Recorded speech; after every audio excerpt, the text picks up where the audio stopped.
Soyez bénis une fois de plus en train d'écouter cet homme de Dieu, l'évêque Esaïe Dilouka. Que Dieu bénisse abondamment. De partout où vous nous suivez en ce notre moment, vous êtes tellement bénis parce que vouloir écouter cet homme de Dieu, c'est être affecté. Que Dieu bénisse abondamment. Aujourd'hui, nous sommes dans les livres d'Exode chapitre 12.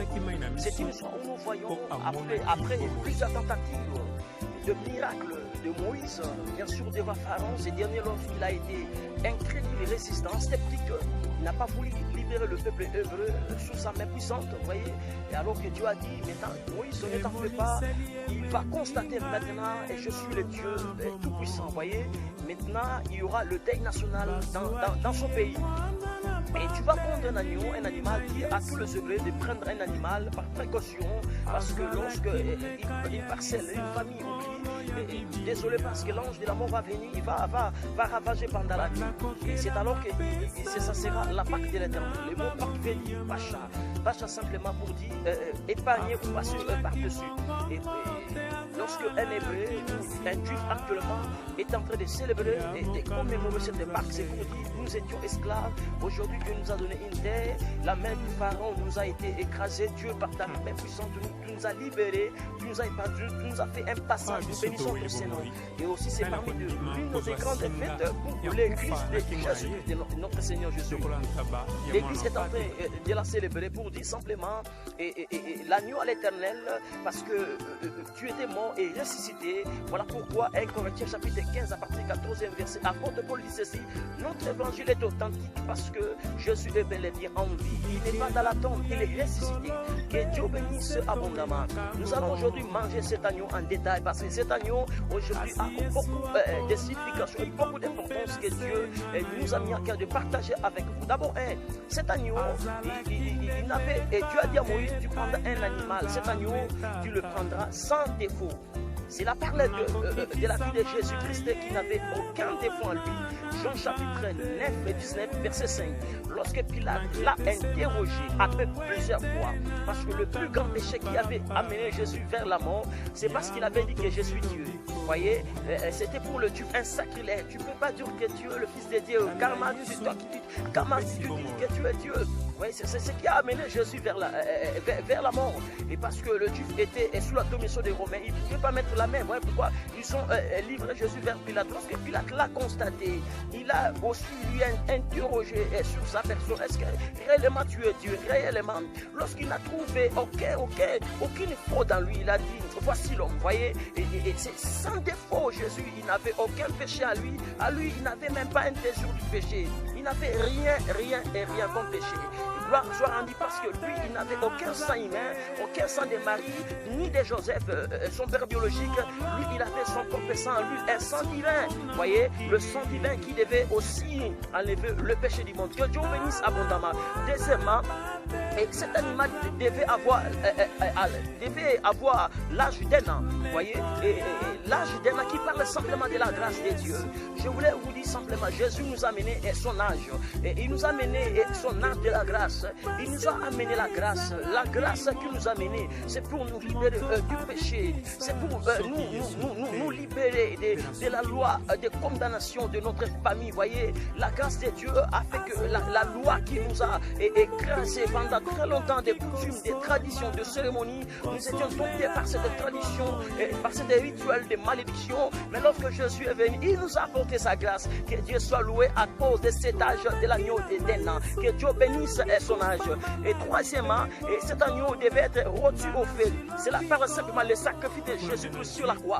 Que Dieu soit béni parce que Jésus, c'est un grand sacrifice sur la croix. Et Jésus s'est offert aussi comme un agneau sur la croix. Voyez, et sa vie était offerte comme un grand sacrifice sur la croix. Et que Dieu soit béni lorsque nous retournons. Et nous sommes là dans les tabernacles, bien sûr dans les parvis. Il y avait un hôtel que nous appelons l'hôtel des sacrifices. Voyez, et sur cet hôtel, on sacrifiait les agneaux. C'était prophétiquement l'image de Jésus-Christ qui aussi est comme un agneau qui devait être sacrifié à notre place. Que Dieu soit béni pour cela. Et nous sommes quatrièmement, pain sans levain. On devait aussi manger cet agneau avec de pain sans levain. Levain, c'est la représentation du mal. Mais sans levain, c'est simplement qui veut dire sans péché. Que Dieu bénisse abondamment. Et je suis en lui, je disais, il n'avait pas de péché. Même la personne qui s'approche de lui, la Bible déclare qu'il s'éloigne de l'iniquité. Que Dieu bénisse abondamment. Et cinquièmement, on devait manger aussi avec deux herbes amères. Cela parle seulement de la pure parole. Voyez, que Dieu bénisse abondamment. La pureté de la parole de Dieu, la parole pure, une parole qui n'a pas de compromission, et une parole de Dieu qui est fraîche, une parole de Dieu qui est sans mélange, une parole de Dieu qui affranchit, qui bénit, qui élève, une parole de Dieu à ne pas mettre ensemble avec le parole du chef de famille, des paroles de la coutume. Non, une parole pure, que Dieu bénisse abondamment. Et sixièmement, et pas de demi-cuits, c'est-à-dire qu'on devait manger et cet agneau pas de demi-cuits. On devait les rôtir totalement. Vous voyez, c'est là qui parle simplement, et ça parle simplement, nous devons croire totalement en Christ. Vous voyez, croyez totalement en Jésus. Dépendez totalement de lui. Voyez, si vous avez dit que je quitte le monde, pourquoi encore le désir du monde est en vous? Pourquoi encore le péché demeure encore en vous? Voyez, quittez le monde totalement, quittez le monde de la magie, quittez le monde de la sorcellerie, quittez le monde du péché. Tout ce que tu avais vomi aujourd'hui, c'est maintenant parce que tu t'es retourné à tes anciennes mauvaises vies, une vie du péché que Dieu a déjà payé le prix pour ça, mais tu continues à retourner encore par cette habitude. Dieu m'a dit au travers de cette vidéo, retourne à lui, il va se retourner à toi parce qu'il est le Dieu créateur. Que Dieu bénisse. Septièmement, nous avons... Et cet agneau devait être bouilli dans l'eau. Que Dieu bénisse abondamment. Cela parle toujours l'image des grands dieux que nous devons toujours l'accompagner aussi avec l'esprit. Et voyez, lorsque nous sommes dans la présence de Dieu, nous mangeons la parole de Dieu, nous mangeons la présence de l'esprit de Dieu, nous sommes communiés ensemble avec le Saint-Esprit. Et huitièmement, nous devons avoir le rein saint. Cela parle simplement la vérité de Christ. Voyez, c'est-à-dire que nous devons sur notre rein, nous devons être entourés de ceintures. Nous devons avoir nous devons, parce qu'à cette époque, à la Sainte Alliance, dans cette époque-là, ils travaillaient, ils mettaient des cordes comme des ceintures, vous voyez, et cela parlait simplement d'une vie de vérité. Et celui qui s'attache au Seigneur, c'est loin de l'iniquité, c'est loin d'une vie de péché, d'une vie de fornication, de l'alcool, d'une vie, je ne sais pas moi, comment vous devez être rempli du Saint-Esprit, mais tout en demeurant toujours dans le monde des ténèbres. Dieu m'a dit au travers de cette vidéo, répondez-vous, retournez à lui, parce qu'il est l'agneau sans défaut. Et huitièmement, et neuvièmement, nous devons avoir dans nos pieds porte les chaussures. C'est la parole simplement de l'évangile. Ayez les salles de l'évangile. Que Dieu bénisse abondamment. Et aussi, dixièmement, le bateau à la main qui parle du pouvoir. Et onzièmement, manger à la hâte. Manger à la hâte signifie simplement, nous sommes trop précieux parce que ce monde ne nous appartient pas. Nous sommes fatigués de vivre, d'être installés sur le monde, là où il y a la fraude, là où il y a les injures, là où il y a beaucoup de choses que le diable nous a imposées. Nous mangeons l'agneau à la hâte. Cela signifie que nous le mangeons dans son entièreté parce que ce monde ne nous appartient pas. Nous sommes des pèlerins sur cette terre.